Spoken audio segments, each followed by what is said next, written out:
there's a quiet moment most people never talk about. It happens late at night after the noise fades. The phone is face down, the house is still, and for a few seconds a thought slips in. Why does this feel so hard? Not life, not work, but money. What's strange is that the rules of money aren't complex. They're not hidden in secret vaults or reserved for financial prodigies. They're visible everywhere, yet most people never cross the line from survival to stability. From stability to freedom, not because they lack intelligence, not because they lack effort, but because money quietly rewires the brain, and most people never notice it happening. This isn't a story about hustle.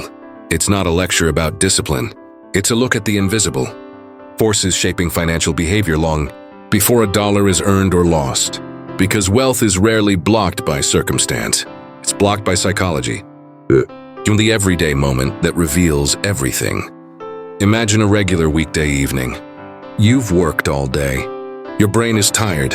Your willpower is low. You open an app, scroll past photos of people living better lives, and feel a subtle tension rise in your chest. Not jealousy exactly, more like pressure. Then you spend. Maybe it's food delivery. Maybe it's something small you don't need. The relief is instant. The tension drops. The brain relaxes. That moment feels harmless. It feels earned. It feels deserved. But neurologically, something important just happened. Your brain learned that money is not a tool for building future freedom. It's a tool for emotional regulation. And once that lesson is learned, it repeats automatically. Money and the dopamine trap. The human brain evolved for survival, not wealth. Dopamine, the chemical often misunderstood as pleasure, is actually about anticipation. Spikes before the reward, not after. This is why scrolling, shopping, and short-term spending feel compelling.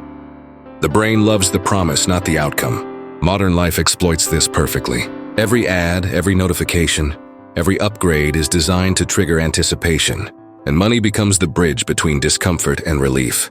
Stress, spend. Boredom, spend. Insecurity, spend.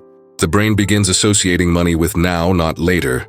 Wealth, however, lives almost entirely in the future, and the brain hates waiting. Why high earners still feel broke. This is why income alone never creates wealth. Many people earn more than their parents ever did, yet feel just as constrained. The lifestyle improves, but the anxiety remains. The house gets bigger, but the margin stays thin. Psychologically, what's happening is identity inflation. When income rises, the brain doesn't think, I have more options. It thinks, this is who I am now. Expenses expand to match identity. The car aligns with self-image. The home reflects status. The social circle sets new expectations. Nothing feels excessive because everything feels normal. And slowly, the increased income loses its power. Not because it wasn't enough, but because it never became leverage. The hidden difference between earners and builders. There's a quiet distinction most people miss. Some people use money to express who they are. Others use money to change who they are. The first group spends to maintain identity. The second group allocates to reshape it. This isn't about frugality. It's about direction. Money that reinforces the present self feels good now. Money that builds a future self often feels uncomfortable. That discomfort is where most people turn back. It's why safety feels responsible but isn't. From an early age, safety is rewarded. Follow instructions. Avoid mistakes. Choose stability. Over time, the brain equates risk with danger, even when the risk is calculated. Small and reversible, so when opportunities appear, learning a new skill, starting something uncertain, delaying gratification, the body reacts with stress. Not logic, stress. The nervous system can't distinguish between financial uncertainty and physical threat. Heart rate increases, muscles tense, avoidance kicks in, and the brain whispers a powerful lie. This is irresponsible. But in modern economies, excessive safety carries its own risk. Inflation erodes savings quietly. Skills become outdated silently. Opportunities pass without notice. The danger doesn't arrive loudly. It arrives invisibly. The real cost of predictability. Predictability feels comfortable because it lowers cognitive load. Same routine, same income pattern, same expectations. The brain loves this. But predictability has a hidden cost. It caps upside. When behavior never changes, outcomes don't either. The system adapts around predictable people.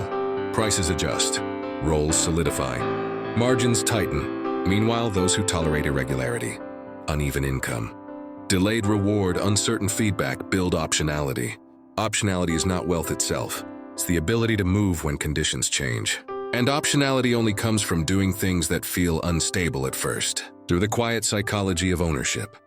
Ownership changes how the brain processes effort. When someone works only for income, effort is transactional.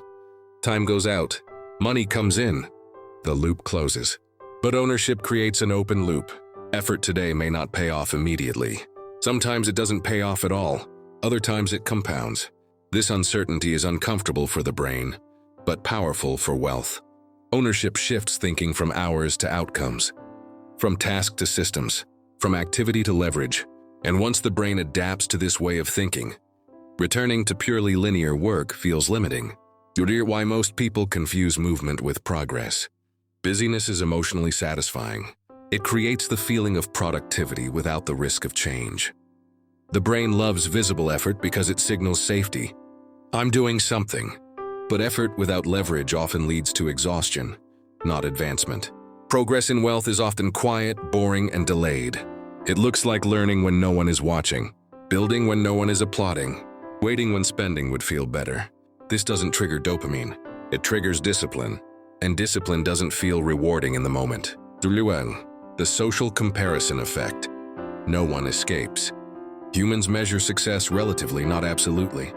A raise feels good until someone else earns more. A new purchase feels exciting until it becomes common. Social media accelerates this cycle. You're constantly exposed to lifestyles, purchases, and milestones without seeing debt, stress, or instability behind them. The brain responds by adjusting its baseline upward. Contentment becomes harder. Spending increases. Savings feel inadequate. Wealth, however, requires resisting comparison long enough to let compounding work. And compounding is invisible at first. You're the patience gap. There's a period in every wealth-building journey where effort increases, but results don't. This gap is where most people stop. Not because the strategy failed, but because the brain demands feedback. Without visible progress, motivation drops. Doubt rises. The temptation to return to immediate rewards becomes overwhelming.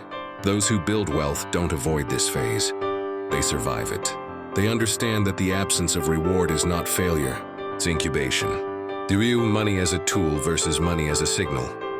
For many, money is a signal of success, a signal of worth, a signal of arrival.